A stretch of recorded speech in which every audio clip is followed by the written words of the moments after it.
Welcome to China in Focus. I'm Tiffany Meyer. From slashing tour bus tires to hiring internet trolls and inflicting physical attacks. Why is the Chinese Communist Party targeting Shen Yun, a U.S.-based arts performance the regime doesn't want you to see? We sat down with Levi Browde, executive director of the Falun Dafa Information Center, to shed light on the CCP's manipulation tactics used right here in America. Levi Browde, thank you so much for joining us. Great to have you on the show. Thank you for having me, Tiffany. Now, you're with the Falun Dafa Information Center, and you just published a policy brief called Beijing Targets Shen Yun in Global Campaign to Silence and Malign. Now, give us a sense of what is this report and what led to the need to publish something like this. So the report is covering a global campaign that the CCP has been waging for more than a dozen years to try and silence the performing arts group called Shen Yun. But more recently, there's some real battleground areas where this is really becoming an important fight for freedom of expression, places like South Korea and other places around the world. But perhaps more troubling is this campaign has evolved and it is now targeting Americans and citizens of Western democracies. That sounds like something called Shen Yun is at the heart at this. So before we move on, what is Shen Yun? Sure. So Shen Yun is a performing arts company that's actually based in New York, here in the United States. And really the point of the show is to showcase authentic traditional culture. And so the show will have dance pieces where they pull from like the great works of Chinese literature, different dynasty traditions throughout Chinese history, ethnic groups, folk dances, things of that nature. It also, in a couple of dance pieces, will cover modern China, including the persecution of Falun Gong and the nature of the CCP regime in general. This company was actually founded by Falun Gong practitioners who were fleeing persecution in China. Most of the artists on stage that you see are Falun Gong practitioners, and many of them actually personally or their family members have experienced the persecution that's going on in China today. Now, getting back to this report, what is some examples of the campaign against Shen Yun that the CCP is waging? So this campaign is multifaceted, it's very aggressive, and it's global in nature. One of the main things they do is they utilize their diplomatic corps. So these would be, in some cases, the ambassador in the country, consul generals out of some of the consulates, and other diplomatic people from the Chinese government.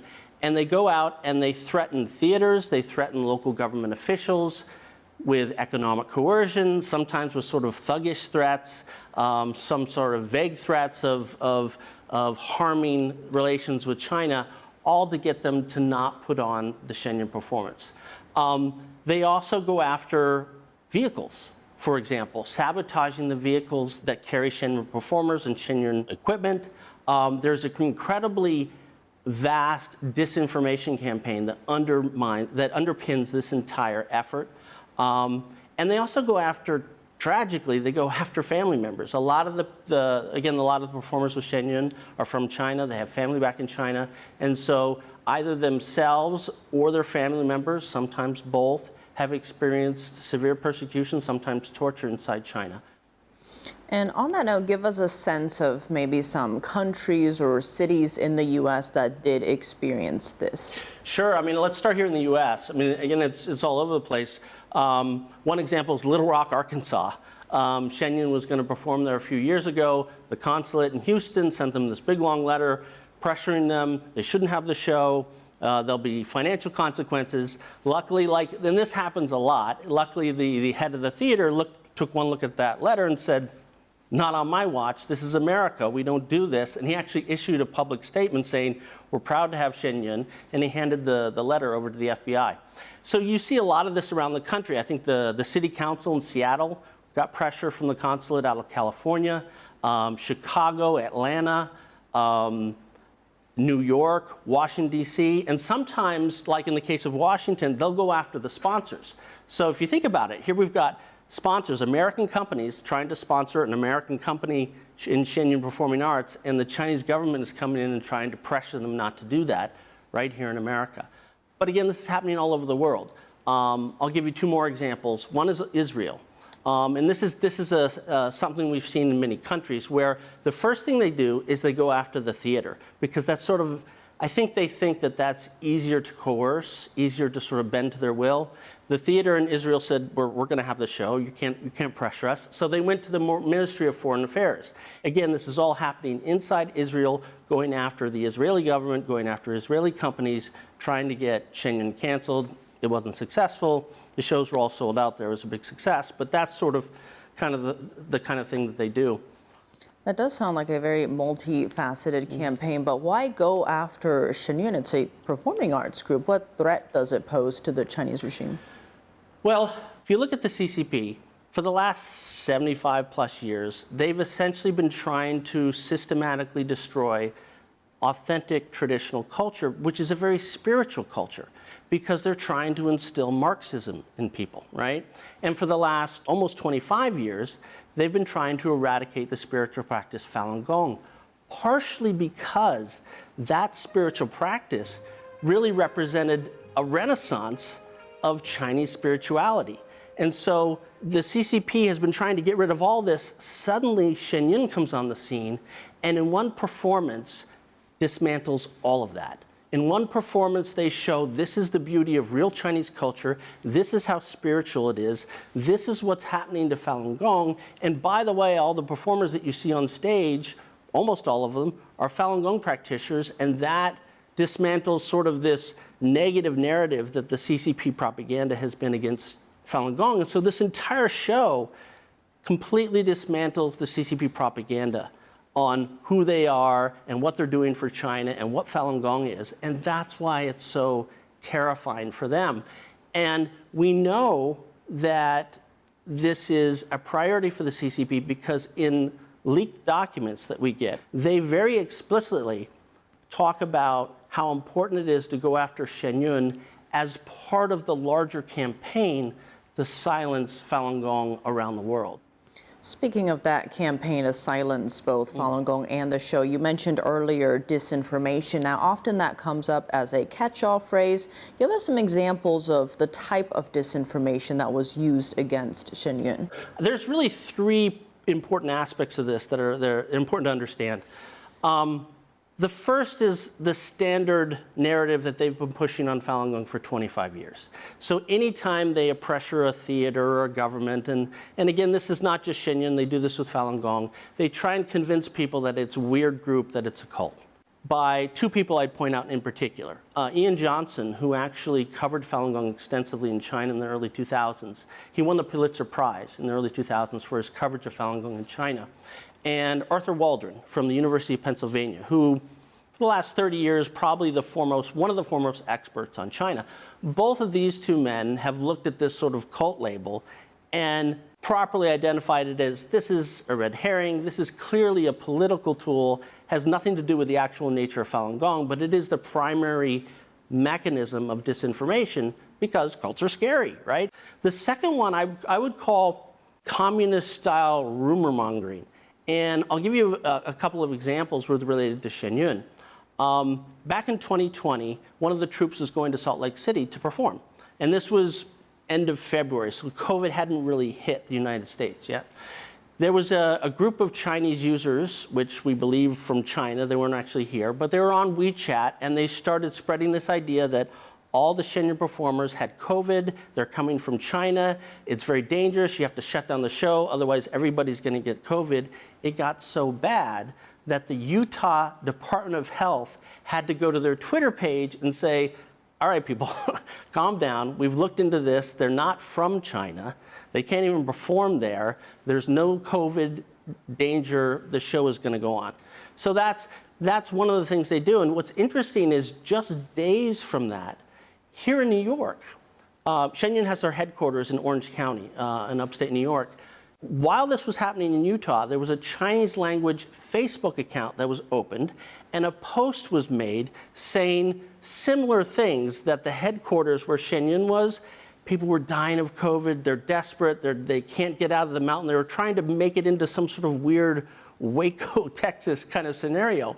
That got so bad that the local police department, which is known as the Deer Park Police, they took to their Twitter page and said, all right, people, and again, this is back in end of February, There is not a single case of COVID in all of Orange County, which is where the Shen Yun headquarters is. So everybody relax. This is not an issue. So that was the second thing I would point to. The third part of the disinformation campaign, which I think is perhaps one of the most insidious, and I mentioned at the beginning of the show that one of the things we're very concerned about is this campaign is now targeting Americans. It's this third disinformation aspect, and that is where they try and seed lies. They look at the American landscape and they say, what is the hot button issue here? Okay, let's not use cult, let's use something that's going to resonate here in America. And so they took the idea of racism, and they said, okay, we can use that. And you first see it on the Chinese government English language websites where they start calling Falun Gong racist because they, quote unquote, forbid interracial marriage, right? Now, the one problem with that is reality. If you look at the Falun Gong community, not only here in the United States, but all over the world, there's all kinds of interracial marriage. This is a completely non-issue. It's nothing that has any basis in reality. I'm in an interracial marriage myself, and I'm the head of the Falun Dafa Information Center, right? So this is complete nonsense, but they don't care about that. They're banking on the idea that racism is a hot-button issue in America. Few people know what Falun Gong is, or Shen Yun, and into that void, they can pour something that's going to have some traction. It starts to get picked up first by low-level, sort of low-tier, middle-tier media, but it has made, at this point, it's made its way all the way to the New York Times. Now, it was just a passing reference, but if you look at their, I read their article, it came out 2 or 3 years ago when it had this reference, and you look at where their source is, they're pointing to some Australian paper, and you read the Australian paper, and it's like this one disgruntled girl who's repeating what the Chinese government says. That's the sum total of the evidence. There's not a single bit of actual investigation of, hey, what does this community actually think about this issue? So what's scary about that is that while doing this report, I was shown a lot of the commentary that Shen Yun gets on some of their social media pages. There is a certain amount of comments coming in from people who are saying, I'm not going to go see Shen Yun because they're racist. And if you think about that, so this is a lie that the CCP totally made up, and there are now Americans out there who've got it into their head that I'm not going to go see this show because they're racist. So this is the thing that's really disconcerting to us, because where this campaign to silence Shen Yun, it had started by just going after theater owners, government officials, things like that. And when they couldn't get them to cancel the show, they said, okay, if we can't get them to cancel the show, we are going to get Americans not to want to go. And given all of this against Shen Yun, has it been successful? Well, I think objectively you could say no, in that if you just look at Shen Yun's growth, when we studied them from their inception up to today. And so they were first formed in 2006. They first started touring in 2007. They had one touring company back then. You look at today, 8 companies that tour the world simultaneously for half the year, from December through May, going to close to 200 cities now around the world every single year. And every show that I looked at during our investigation pretty much sold out. So clearly this is having, and this is an interesting time also for a performing arts company to be excelling like that. A lot of them are struggling, especially through the COVID period. So clearly there's a tremendous amount of success that Shen Yun is meeting, and their campaign is failing in that regard. For government officials kind of bristling at being told by the CCP what they can and cannot do in their own backyard. But you do see some cases of caving. And I think the correlation between, if you look at the pattern, the countries that are sort of already have a pretty close tie to the CCP are the ones that are probably more susceptible to this. So there was an instance, for example, in Spain. They canceled shows at the last minute. Moldova canceled shows. Shen Yun tried to hold shows in Thailand. Those got canceled. There's a lot of trouble in South Korea, which is really an interesting battleground because it is a thriving democracy, at least on the surface. It's a thriving democracy, but it's very close to the China physically. And they're just, what we've discovered when looking at this report, there's just a lot of influence from the CCP over South Korea. But overall, the company has really taken off in the last 15 years. Yeah. On that note, then, what's at stake here in terms of Shen Yun being able to perform? Why should, say, the average American care whether or not this show is able to perform? Well, I think there's a few things come to mind. I mean, one is, I think this is a basic principle of protecting freedom of expression on the world stage. You know, we can't have anything, whether it's a performing arts company from America or a movie from, France or what have you. We can't have the CCP dictating to the international community what they can and cannot say. So I think that's one of the basic things that's at stake. I think that's also at stake for America. How do we protect our own? I mean, keep in mind, this is an American company formed here in New York. And so if an American company is on the world stage, I think it's up to the United States and its allies to be able to protect that entity when it's getting attacked in very illicit ways from the CCP. But also, I think probably the most important thing, and I want to qualify this first by saying, from the folks at Shen Yun, they didn't create this show as a political weapon, right? They created this because they saw that their culture, authentic Chinese culture, was on the verge of being wiped out. In fact, I remember in an interview, one of the United States senators actually said that out loud. They had worked on China issues for a long time, but they said, this is the first time I can clearly see what a benign, benevolent China would look like. And I think that's really important, because if you look at all the trouble we've had, especially in this country, right, over the last 5-10 years, whether it's student groups doing various things, and the professor at Harvard that was arrested, and all this sort of espionage and loss of economic and intellectual capital, and all these things that are happening because of CCP infiltration and spies and espionage, things going on. Now more than ever, it's important for Americans, it's important for the world to be able to see what the real China could be without communism. On that note, what can the U.S. do about this then? Individually, I would just tell any sort of policymakers, just go see the show if you haven't seen it. Because again, there's so much disinformation about the CCP, and we're sort of talking about concepts. Just go see it, and you'll see for yourself what we're talking about. I think that's one of the important things they could do.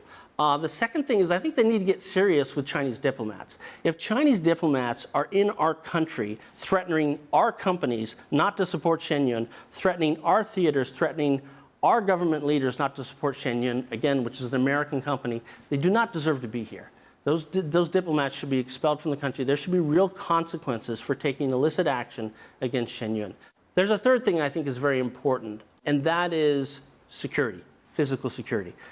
Just a few months ago, there was this, I guess you'd call him a Chinese YouTuber, who was clearly parroting a lot of CCP hate against Falun Gong, against Shen Yun.